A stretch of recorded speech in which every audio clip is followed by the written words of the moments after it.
소위 말하는 2차 메모를 주지 않은 상태에서 너 보좌관 네 머리가 좋으니까 기억나는 대로 기억에 의존해 작성하라고 해서 보좌관이 기억에 의존해 작성한 문건이라는 증언을 한 것이죠. 그 증인이 불러주는 대로 적은 것도 아니고 증인의 메모를 받아서 정서한 것도 아니고.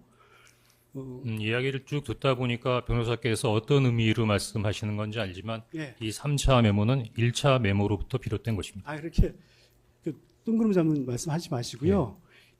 이 보좌관이 당시 3차 네, 메모를 보좌관이 작성한 상황은 그렇습니다. 예, 맞다는 얘기신가요? 네. 제 질문이 맞다는 거죠. 네. 예, 그렇지만 그건 1차 메모에서 비롯된 건 맞지만 제 질문이 맞다는. 예, 알겠습니다.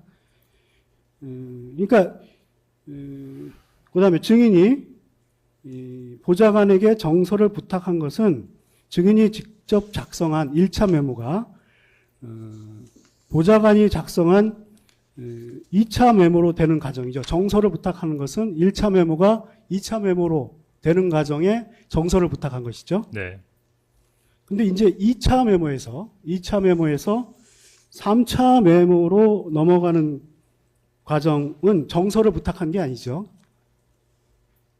메모를 보고 정서해달라라고 얘기한 게 아니죠. 네. 예.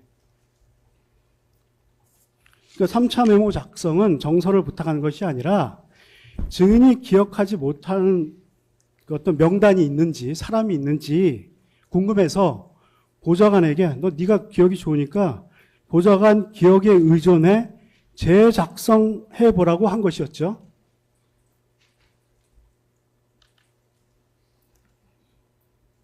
증인의 지금 증언의 내용이라면 맞죠, 그게? 네네. 예.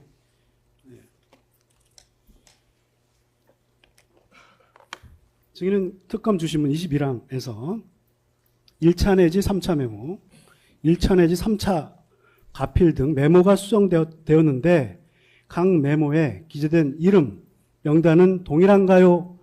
아니면 다른가요? 라는 질문을 받고 다른 것은 없다라고 증언했는데 그렇게 증언하셨죠? 예, 보좌관이 적은 것 중에 다른 건 없었던 것 같습니다. 그러니까 보좌관뿐만 아니라 하여튼 1차에서 3차까지 이렇게 발전이 되고요. 가필을 1차, 2차, 3차 가필을 하는데 네. 그 각 메모에 기재된 이름과 명단이 동일하냐 다른가요? 다른가요라는 질문에 대해 네, 동일하다, 다른 건 없다 이렇게 얘기하셨는데 지금 또 특검 주신문 19-4항, 41-4항에서 증인이 양정철 조혜주 이름을 추가한 것은 검찰 조사 이후 언론 등을 보고 생각이 나서였다라고 증언하셨죠. 맞습니다. 그 전까지만 하더라도 명단에 있는 내용은 12명이었습니다. 예, 그러니까 이름 명단이 완전히 동일한 것이 아니라 다르다는 사실이 증인의 증언만 보더라도 명백한 거 아닙니까? 다른 게 아니라 추가가 된 것이고 여기 그 설명 자료에도 보이듯이 1차 가필, 2차 가필 기존에 있던 부분에서 제가 뭔가를 추가해서 메모했다는 뜻이지 처음과 그 다음이 다르다는 의미로 해석하는 것은 오류가 있는 것 같습니다. 예. 다시 양 묻겠습니다. 증인 2차 메모 다시 보여드리죠. 2차 메모의 존재 여부에 대해서 수사기관에서 진술, 그리고 헌재에서의 1차 증언에서는 단 한 번도 진술하신 적은 없죠. 2차 메모에 관해서는. 1차 메모, 2차 메모에 대해서 다 여러 번들 물어봤는데요. 아니, 2차 메모에 대해서는. 헌재에서 변호사들 아니, 2차 물어보셨지. 1차, 2차 다 마찬가지고요. 예. 2차 증언에서 처음 나온 것 같은데요? 뭐 벌써 한 반년 전의 내용이니까. 네, 헌법재판소 2차 증언까지는 1차 메모를 보좌관이 정서한 것이 수사 기관에 제공한 메모, 뭐 지금 기준으로는 3차 메모라고 진술하지 않았습니까? 즉 1차 메모에서 바로 3차 메모로 보좌관이 정서했다라는 취지로 그때 뭐 제가 진술하고 보기에는 증언하셨던데요. 증언할 때 시간 뭐 이렇게 하나하나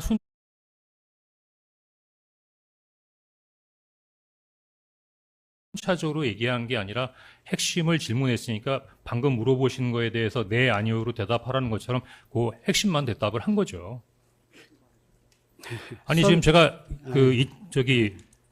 파워포인트로 설명 자료를 만들어서 제가 1차 메모, 2차 메모, 3차 메모와 그 가필에 대해서 지금 저렇게까지 서면으로 작성해서 설명 자료를 만들었지 않습니까? 처음에 2차 메모를 얘기 안 하다가 2차 메모를 얘기한 것을 보면 그 이후에 국정원의 자체 조사라든지 어떤 조태영의 증언에 의해서 이미 지난 뭔가 12월 사실이 달에 밝혀지니까 나온 증언으로 공수처, 보이는데요. 경찰 특수부, 검찰로부터 관계기관의 조사를 다 받은 내용이기 때문에 혹시 궁금하시면 그 검찰 조서 내용들 한번 확인해 예, 그걸 보시면 확인해서 어떨까 묻는 싶습니다. 겁니다. 예. 예.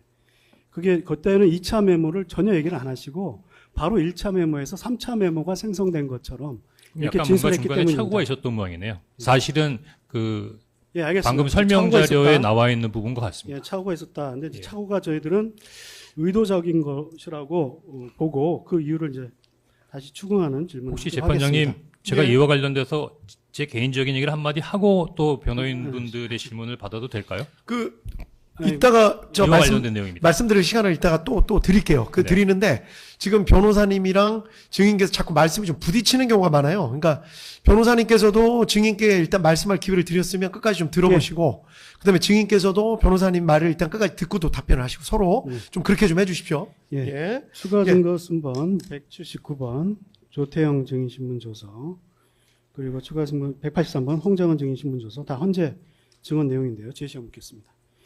조태영 국정원장이 증인의 그 1차 증언과 2차 증언 사이에 2월 13일 헌법재판소에 증언을 하거든요. 증인의 메모는 이렇게 얘기해요. 2024년 12월 4일경 보좌관이 기억을 더듬어 작성한 메모라고 증언하자 증인은 그 후 2월 20일 헌재 2차 증인신문에서 해당 메모가 2024년 12월 4일 보좌관의 기억에 따라 작성된 3차 메모에 가필을 한 것이라고 증언을 번복한 것이죠. 앞에 있는 내용과 방금 내용을 다시 한번 보여주십시오. 조태영 국정원장이 네. 3차 메모는 12월 4일 보좌관이 기억을 더듬어 작성한 메모라고 증언을 하거든요. 그 다음엔요? 네, 그 다음에 그러니까 아니 저기 그 다음 장에는 그 다음 장에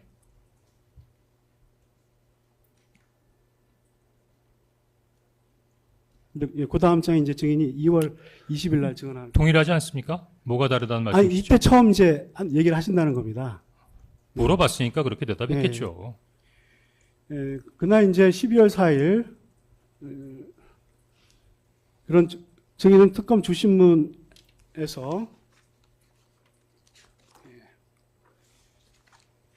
이렇게 12월 4일에서야 이제 12월 4일 보좌관의 기억에 따라 작성된 3차 메모에 가필을 한 것이라 증언을 번복했는데 이건 단순히 번복한 것이 아니라 그렇게 물어봐서 그렇게 대답을 한 것이다. 번복한 적은 없습니다. 아니 증인 헌재 증언에서 번복했다고 인정을 하셨는데요. 누가요? 증인이요. 제가요? 예. 어떤 면을요? 그래서 이제 물어볼 건데 번복한 게 제가 없어요? 그럼 우리 변호사님의 질문을 제가 좀 잘못 이해한 것 같습니다. 예, 그럼 이제 다시 묻겠습니다. 조태영 국정원장의 증언 이전까지 어떻게 증언을 하셨냐면요. 증인이 그 3차 메모요.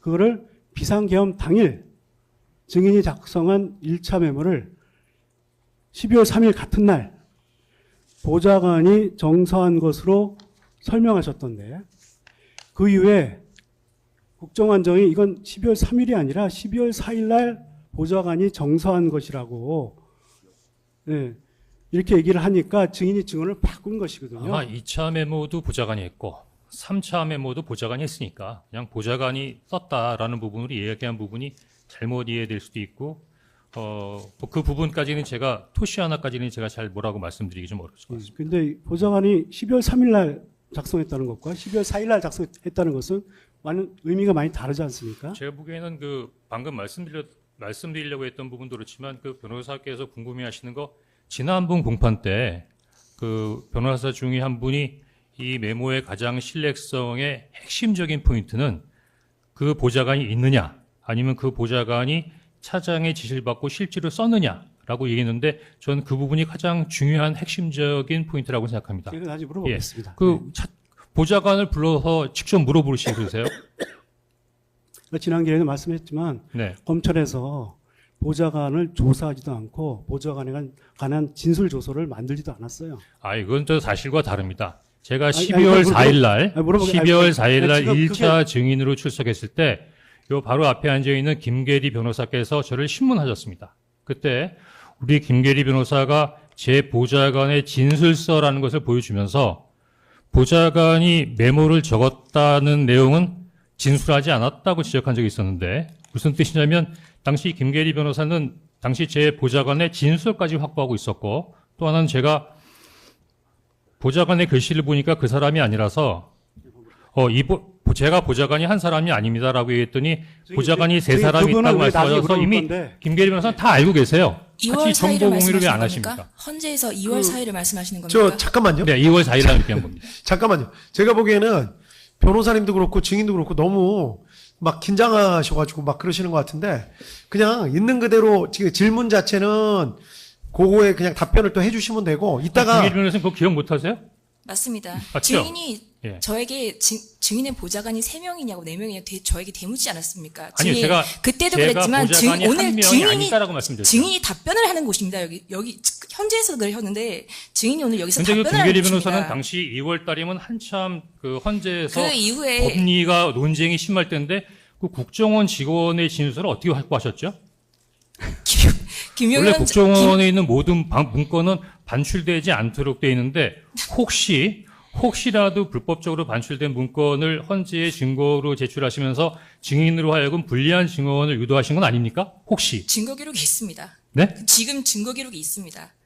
예 네. 일단 거기까지 말씀하신 거 들었고요. 그 너무 재판장님. 저 서로 민감하게 말씀하시 마시고 재판장님, 증인의 태도에 좀 주의를 주셔야 그러니까 순서대로 아니 근데 변호사가 위법을 저지르지 않았느냐. 아니야 근데 증인이 지금 뭐 어쨌든 없는데 이렇게 제가 보기에는 답변하는 김계리 거는- 변호사님께서도 뭐 지금 어차피 신문을 하고 있는 상황이니까 말씀하실 때 이름이 뭐 누구 얘기가 나왔다고 해서 막 그러실 거는 아닌 것 같고 나중에 그 부분은 따로 여쭤볼 기회를 또 드릴게요. 그리고 증인께도 아까 이 부분 관련해서 말씀하실 게 있으시다고 그래서 이따가 말씀할 기회를 또 드릴 테니까 그 부분은 걱정하지 마시고 말씀할 기회 이따가 다 드릴 테니까. 근데 지금 이제 변호인께서 물어보시는 그 내용을 그냥 이렇게 긴장하지 마시고 편안하게 기억에 따라서 말씀하시면 됩니다.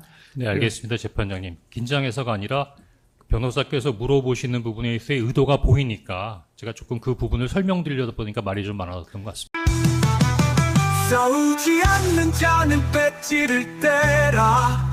침묵은 더 이상 미덕이 아니다. 이 땅의 정의가 불타는 밤 장동혁은 외친다. 나는 물러서지 않는다.